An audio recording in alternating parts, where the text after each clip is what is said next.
1935 का शासन अधिनियम का अगर हम अवलोकन करेंगे तो पाएंगे कि जिस तरह से प्रांतों से द्वैध शासन व्यवस्था को हटाकर वहां प्रांतों की स्वायत्तता प्रदान की गई, लेकिन गवर्नर का जो विशेषाधिकार था अगर उसका अवलोकन करें और प्रांतों की स्वायत्तता का अवलोकन करें, सारे का अवलोकन के बाद हम इस बिंदु पर पहुंचते हैं कि 1935 का शासन अधिनियम प्रांतों को अपने घर का मालिक तो बना दिया, लेकिन गवर्नर के रूप में एक चौकीदार बैठा दिया।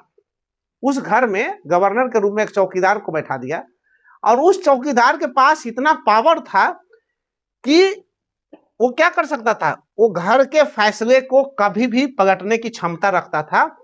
घर के फैसले की पलटने की चाबी उसके पास थी और इसी व्यवस्था के तहत पहली बार 1937 में जो है चुनाव हुआ था। क्योंकि अभी बताए थे कि प्रांतीय स्वायत्तता को अगर हम देखें तो उसमें उसका मोटा मोटा हम ऑब्जर्वेशन करें तो हम पाएंगे कि जहां एक तरफ गवर्नर को मुखौटा बना दिया था, क्योंकि मंत्री परिषद के सलाह पर ही गवर्नर काम कर सकता था। गवर्नर को पूरी तरह से अपने सूची पर कानून बनाने का पूरी तरह से स्वतंत्र था। उसको शक्ति के लिए अब जो है केंद्र सरकार पर जो है निर्भर रहने की आवश्यकता नहीं थी, क्योंकि उसको शक्ति पूरी तरह से क्राउन से प्राप्त होता था। ये सारी चीजें वो अपना बजट जो है बना सकता था, वो अपना बजट पेश कर सकता था। उसको अब टैक्स लगाने का और टैक्स वसूलने का अधिकार प्राप्त था। टैक्स लगा भी सकता था और टैक्स वसूल भी सकता था। मीन्स इस तरह करके उसकी शक्तियां जो है अब क्या हो गई थी, अब शक्ति का बहुत बड़ा विस्तार हो गया था।